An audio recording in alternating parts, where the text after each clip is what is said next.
Assalamualaikum warahmatullahi wabarakatuh. A'udzubillahi minasyaitonirrajim. Bismillahirrahmanirrahim. Alhamdulillahilladzi hadana lihadza wa ma kunna linahtadiya laula an hadanallah.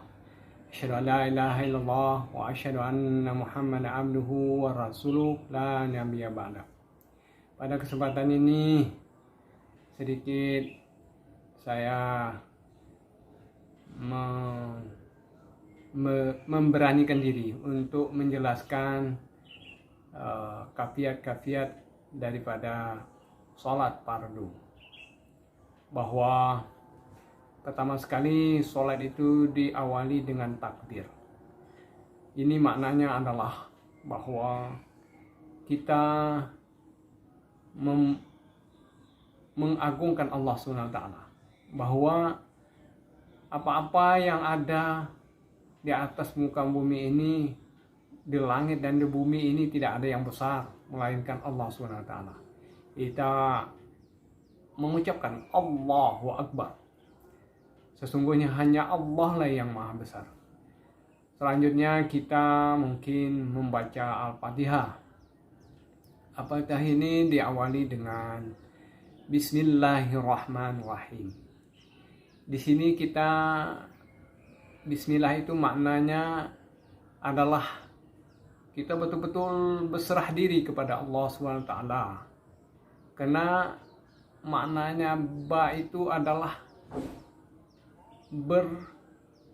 bersandar kepada la haula wala quwata illa billah. Tidak ada daya dan kekuatan kita melainkan kekuatan dan upaya, kodrat dan iradatnya Allah SWT. Kita pasrah bahwa semua itu hanya Allah lah yang maha kuasa. Ini Bismillah. Dan kita kemudian di dalam fikihnya Imam Syafi'i juga ditambahkan awali dengan ta'awuz. A'udzubillahi minasyaitonirrajim. Ta'awuz ini sunnah muakkad di dalam fikihnya Imam Mazhab Syafi'i, Imam Syafi'i, karena didasarkan kepada ayat Al-Quran yang mana Allah mengatakan, apabila kamu membaca Al-Quran, makalah mintalah perlindungan kepada Allah dari godaan syaitan yang terkutuk. Sesungguhnya musuh kita adalah syaitan. Oleh karena itu, ketika kita ingin berserah diri kepada Allah, makanya kita harus berlindung kepada Allah dari godaan syaitan itu. Selanjutnya, setelah Bismillah, kita memuji Allah kembali, yaitu dengan mengucapkan Alhamdulillahirrabbilalamin.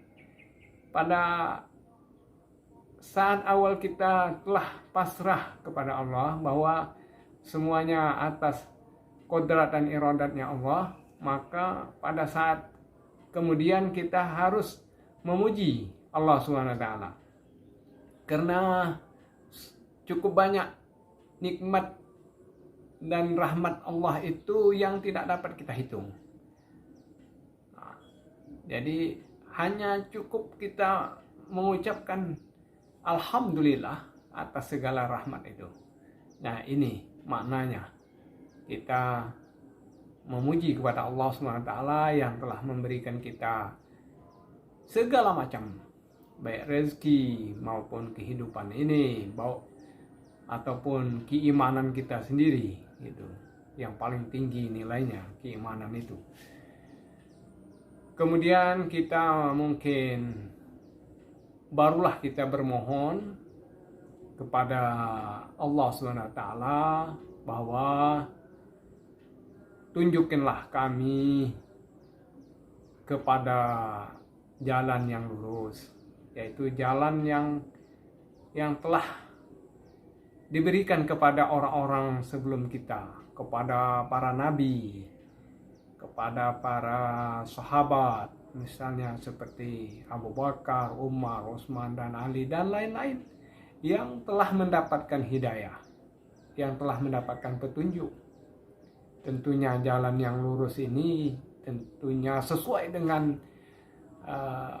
Al-Quran itu sendiri. Nah,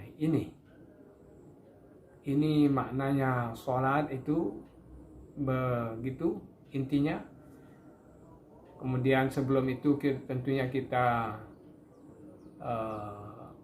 mengakui bahwa hanya kepada Allah lah kita menyembah, dan hanya kepada Allah lah kita meminta pertolongan. Tidak ada kepada yang lain. Tidak ada kita menserikatkan Allah. Iyyaka na'budu wa iyyaka nasta'in. Kemudian kita bermohon juga jangan sampai kita disesatkan oleh Allah SWT sebagaimana orang-orang yang telah disesatkan. Nah, ini maknanya sholat itu. Kemudian baru kita melakukan ruku, seumpama kita menyembah kepada Allah, dan langsung kita bersujud kehambaan Allah SWT. Sujud diumpamakan kita betul-betul tunduk dan patuh kehadiran Allah SWT. Dan di dalam kita sujud itu kita rasakanlah bagaimana belayan daripada kasih sayang Allah itu kepada kita. Dan salat ini tentunya diakhiri dengan salam, dan kita mendoakan semua makhluk-makhluk dan kanan dan kiri kita untuk keselamatan. Inilah kira-kira maknanya salat yang kita kerjakan. Wallahu a'lam bishawab, hanya Allah yang lebih tahu. Lebih kurang mohon maaf. Wassalamualaikum warahmatullahi wabarakatuh.